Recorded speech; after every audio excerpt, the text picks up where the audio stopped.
Hi everybody, this is the Baseball Hut, the amazing, spectacular, terrific, the great one, the People's Champion. Your host, the Hunter. Welcome back to the Baseball Hut 2, and hopefully you like this video. Hit that subscribe button. Now, I did not really watch much of the Major League Baseball All-Star game, believe it or not. And a lot of it's because I hate Atlanta.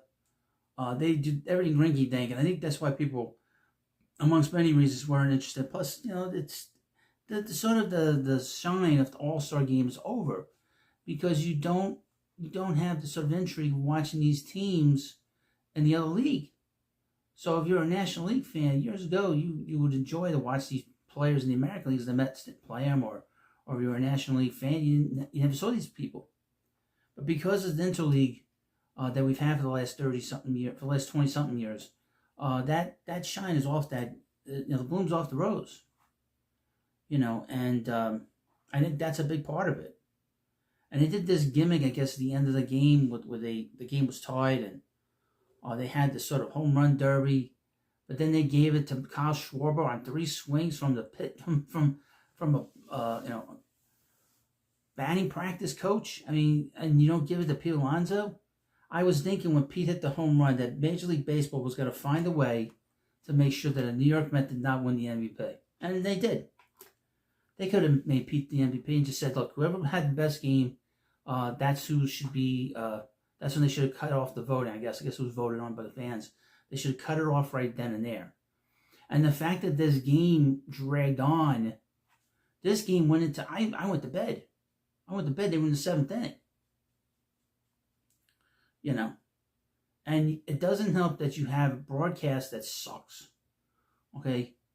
The guy that does the Dodgers broadcast, he sucks. Joe Davis is not great. He's not a national broadcaster. And John Smoltz is terrible. He's just terrible. And that doesn't help. And the game was kind of done sort of with a local flavor to it. I don't know. Anyway, the ratings weren't good in this thing. So let me go through the awful announcement, what they reported. MLB All-Star Game cracked 7 million viewers on Fox, down from last year. Fox averaged 7.2 million viewers for the Midsummer Classic. The Midsummer Classic proved once again it's still one of the top draws of the summer.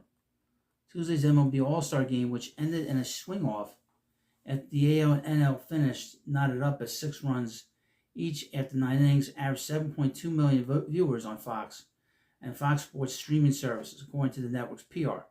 That figure is down slightly from last year's All-Star Game, which averaged 7.44 million viewers, but was up versus 2023, which finished with 7.01 million viewers.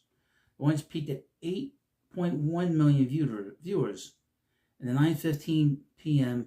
Eastern Time quarter hour. This game dragged and dragged. Compared to other games in the All-Star genre, MLB still holds the most weight.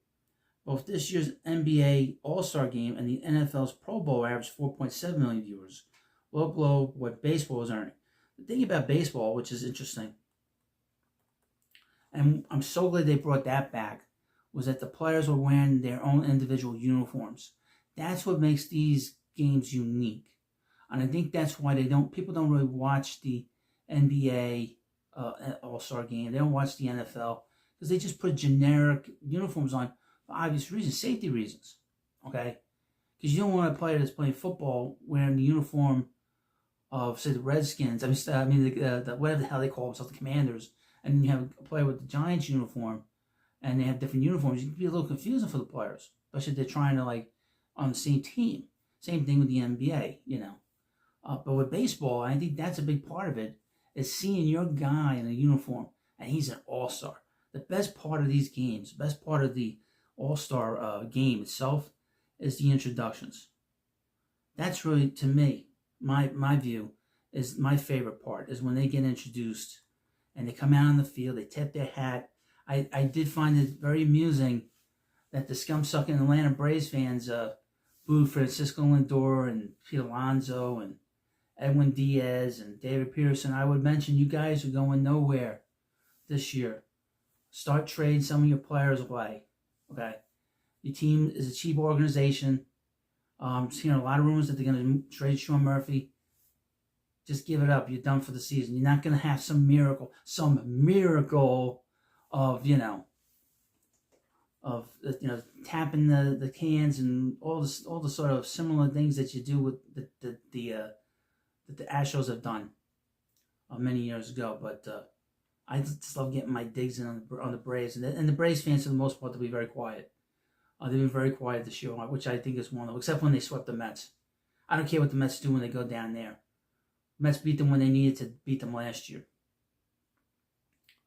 Anyway, the baseball, like I said, the baseball Major League All-Star Game was always the best one because, like I said, you always were very proud to see the players that played on your team get introduced in another ballpark and called one of the best of the best.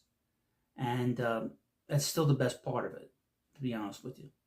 And, of course, hopefully you like this video. And, of course, please subscribe to the Baseball Head too. And I'll see you